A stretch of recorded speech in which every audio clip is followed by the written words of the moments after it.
Hello, my name is Laura and I'm one of the physiotherapists at Cornwall Hospice Care. Hello, my name is Tasha. I am also a physio at Cornwall Hospice Care. In this video today we're going to talk about managing breathlessness. People with lung problems often feel short of breath doing little tasks like getting dressed, climbing up the stairs, make a cup of tea, making the bed, little jobs around the house, or even just having simple conversations with their family and friends. So what you can do to start off with, try not to hold your breath while doing those little tasks, and try not to avoid doing those little tasks because they make you feel out of breath. Instead, we can learn how to train your breathing. When you're breathless, you breathe differently. You may be breathing faster and overusing your neck muscles. That will make you feel more fatigued. And when you're more fatigued, then you become more breathless. This is a vicious circle that you can break. How? Let's start with positioning.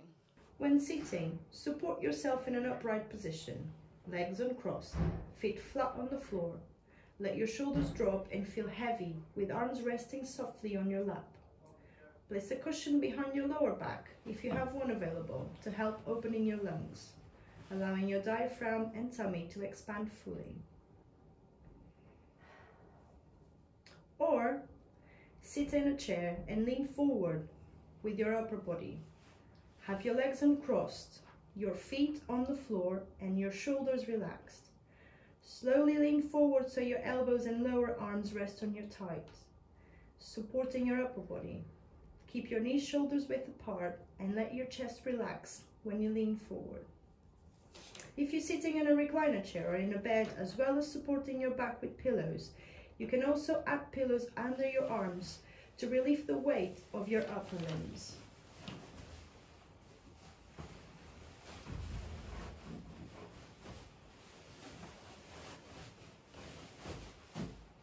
Once in a comfortable position, you can try a technique called breathing control. That means breathing gently, using less effort. We can place one hand onto your tummy or both hands on your lower ribs.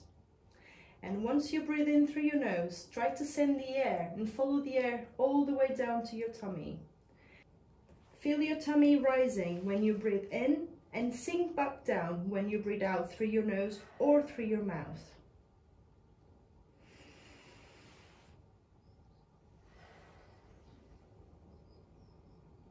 Repeat 5 times or until your breathing is more controlled and you feel more relaxed. Your upper chest and shoulders should not move. You can also do this in front of a mirror if it helps for visual feedback. Breathing to your tummy helps to send the air to the bottom of your lungs, using all the lung capacity instead of just using the top. You can close your eyes to increase body perception if you want.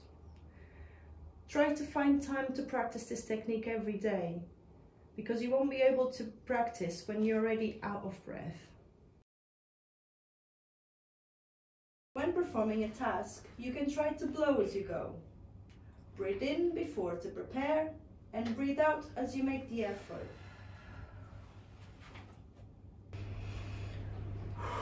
When going up the stairs, remember to breathe in and breathe out as you step up. It's a good idea to have a chair at the top of the stairs so you can catch your breath. Lean forward, pop your elbows on your knees until you can catch your breath in those techniques that we've already discussed.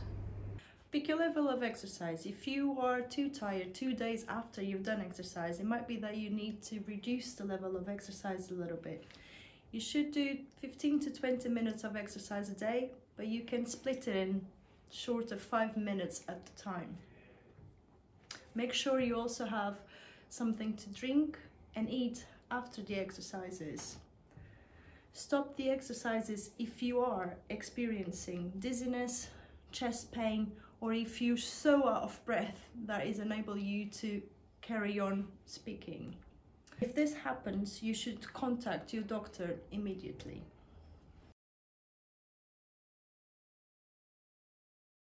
Breathlessness attack or panic can occur when breathing gets more difficult and when it feels impossible to get the air in.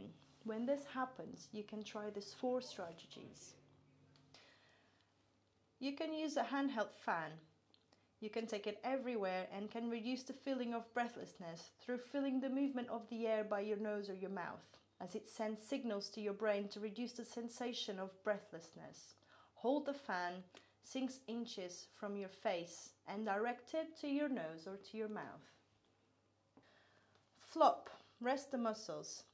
To give your lungs more space, if you stop using unnecessary muscles, you are conserving energy. Try to relax your jaw, your fists, your shoulders, and your toes. Forward leaning. Rest your arms. Fix your shoulders in one position to give the lungs more space. This position helps directing the air to the base of the lungs. And focus on the out-breath. When you are short of breath, you may feel like you need to breathe faster to get more in, but your lungs become too full and in an effective way, leaving no room for more air. Instead of focusing on the breath in, try to focus on the breath out, emptying your lungs, and notice how the next breath in feels like. You may not be able to manage this on every breath, but aim to breathe out longer every 2 to 3 breaths. To breathe out longer, you can use a TV or a window or a picture for this. When you do get breathless, it's quite good to do a technique that is called the rectangle. And this can be used on a television, it can be used on a picture frame, it can be a mirror, window, anything that's nearby. And what you do is you inhale on the up, and so for a beat of 1, 2, 3, and then you exhale 1, 2, 3, 4, and then inhale again 1, 2, 3, and then exhale 1, 2, 3, 4. You can also use a technique called calming hand. Now you can use your hand and your fingers. So use your thumb to recognize that you're having a panic attack. With the second finger, you look away. You can try to look outside the window, or you can try to look to the furthest point on the furthest corner of the room. You take a deep breath in, you take a deep breath out, and you stretch your hand, and you come back closing your hand. You can repeat this as many times as you find useful. So again, recognizing that you're having a panic attack, sight out, take a deep breath in, deep breath out, and stretch your hand, and come back. Think about what triggers your shortness of breath. The advice of taking a deep breath when you are short of breath may not be helpful. Think about what you find helpful when you're having a panic attack, and tell your friends and family about this. If you have secretions, you can learn how to clear them. You can watch a video available on our website called a CBT video that was created by the Cardiothoracic Physiotherapy team at Plymouth Hospital NHS Trust. We hope you found this video helpful and informative. For any more videos for self-help techniques, please visit the Cornwall Hospice Care website.